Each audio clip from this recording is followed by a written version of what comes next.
Member for Narungga. Thank you, Acting Speaker. I intend to make just a short contribution on this bill. I feel that the contents of the bill have been covered off reasonably well by the previous speakers, and indeed probably the majority of rail transport in this state has been covered off reasonably well by previous speakers. But I felt compelled to stand up and make a short contribution, Acting Deputy Speaker, because the electorate of Narungga was the home of the first ever silo receival site via rail, according to the member for Flinders, who has reliably informed me, and I've since Googled that and had it confirmed. And I have found it in the Hansard records of all places from a previous speech the member for Flinders made in this place, which no doubt means it's incredibly accurate and reliable. So, the town of Nantawarra, which is also where my trainee comes from. She's recently started in office and doing a fantastic job, and she confirms that the silos are still there, alive and well, and still acting in that capacity. So, as the electorate that boasts the first ever silo receival site in the state of South Australia, built by the South Australian Cooperative, bulk handling. Those are the words I was looking for. Company, it's pleasing to make a contribution on this important bill, the Rail Safety National Law, South Australian Miscellaneous Amendment Bill, which of course amends the Rail Safety National Law Act 2012 by inserting new provisions relating to drug and alcohol testing, to provide an additional exception to release documents under the Freedom of Information Act, and to implement routine amendments arising from the national law maintenance process. So, Mr Acting Deputy Speaker, it was in December 2009 that the Council of Australian Governments agreed to implement a national single rail safety regulator and develop a rail safety national law which would be administered by that regulator. The National Transport Commission was tasked with developing, and the now Transport and Infrastructure Council was responsible for approving the national law. The Office of the National Rail Safety Regulator, the Rail Regulator, has an overarching function working with rail transport operators, rail safety workers and others involved in railway operation to improve rail safety nationally. And it's pleasing, Mr Speaker, that we are the lead jurisdiction, leading the way nationally in rail safety and making it a safer prospect for passengers, innocent bystanders using the road and all other people associated with that. So I commend this government and the previous government that worked toward that goal on leading the way nationally in the implementation of these laws. I just want to touch briefly on, considering that the body of the bill has been gone over so thoroughly previously, I just want to touch on how it will affect the electorate of Narungga, and that will be by its impact on the Bowmans Rail Intermodal. Now, Mr Acting Deputy Speaker, I'm led to believe that the Bowmans Rail Intermodal is the largest inland regional port it's one of Australia's largest regional ports, inland ports, I should say, anyway. I don't want to make too outlandish a declaration, but it's the hive of activity out near Bowmans, just north of Balaclava. And I can just give this House some facts about its contribution to South Australia. It employs more than 100 jobs on site and investment of over $70 million since 2000, and was supported by a state government regional development fund grant. It helps with export sales of all export sales carried by rail to port by Bowmans, which is roughly $160 million annually. And they have the capacity to handle quite a bit of product. They specifically work in grain and mineral transportation, Mr Acting Deputy Speaker, and they are of great length for regional business to international markets. They are based out at Bowmans, where there is, of course, the Balco hay receival site. And just by way of timeline to chronicle the extraordinary rise of industry out near Bowmans, it was only in the year 2000 that the hay and grain site was established, and in 2003 that the intermodal terminal was established with the first hard stand area of 30,000 square metres. The rail service began in that year as well, and by 2008 there was a hard stand expansion, and in 2012 600 hectares were zoned industrial at that Bowmans site. So in only 12 years it had gone from being established to being extended to 600 hectares. In 2013 there was Road Train Access gazetted, and also Toll and AMG became shareholders in the intermodal. Further expansion was required, and In 2016, it was expanded to 40,000 square metres.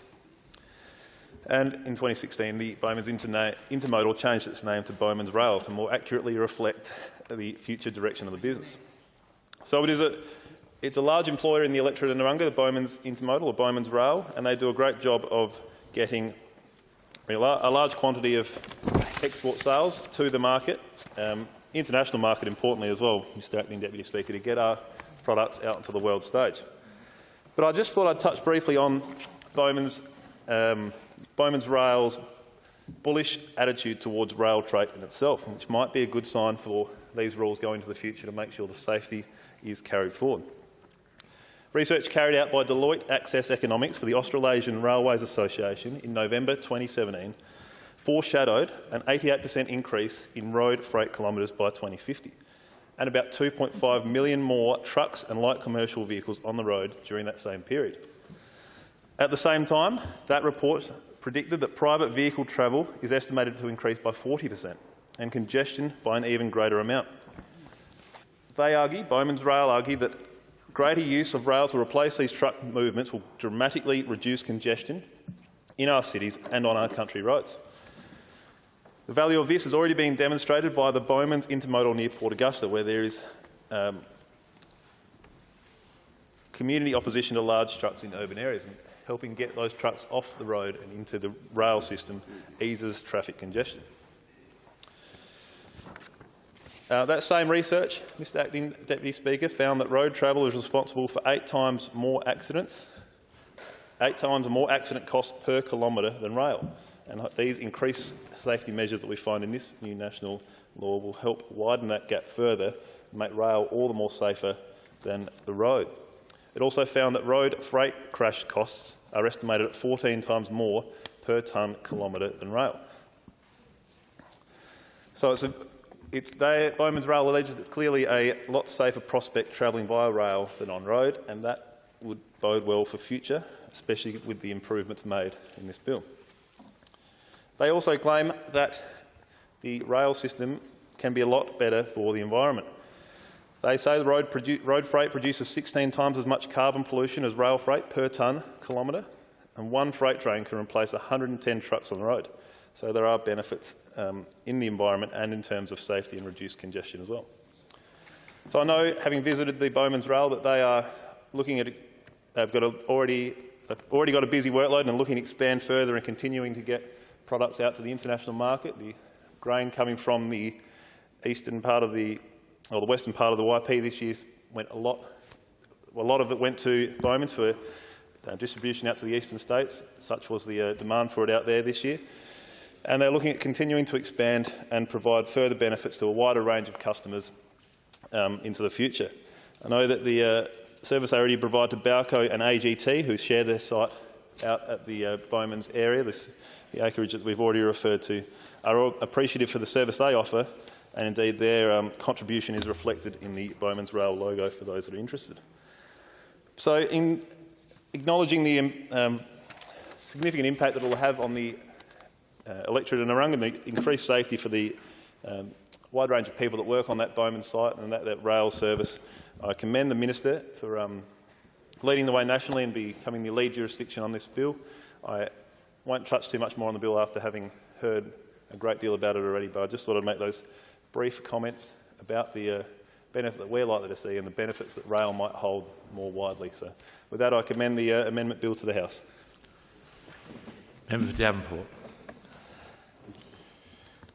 Thank you, Mr Deputy Speaker. I too rise to speak to the Rail Amendment Bill, the Rail Safety National Law Amendment Bill of 2019. I will, unlike the member for Narungga, traverse some of the pertinent parts of the legislation. The opportunity to talk about, in particular, what constitutes a urine test or not is one that I find irresistible, notwithstanding the fact that lots of other people have doubtless covered it already. The bill covers drug and alcohol testing. It enables exceptions to release documents under the Freedom of Information Act, and it also implements some notionally routine amendments to the national law. Before traversing those points, it is also irresistible, from my perspective, to consider the impact that this bill will have on the seat of Davenport, and the answer is absolutely zero. Well, I'm glad the member for Finniss has played the game rope-a-dope style and said until you get a train, and we will be getting a train. I am delighted at the prospect, and in particular look forward to the actuality of the Flinders Railway Station, which is currently under construction as part of the massive Darlington works, and as a direct result, the seat of Davenport will once again have a train station, and in this particular case, not just any train station, but a station which will be the hub for the Flinders precinct. The Flinders University has conducted research. I think Deloitte conducted the research for them, and they anticipate somewhere in the vicinity of some $2 billion worth of value being attracted to that precinct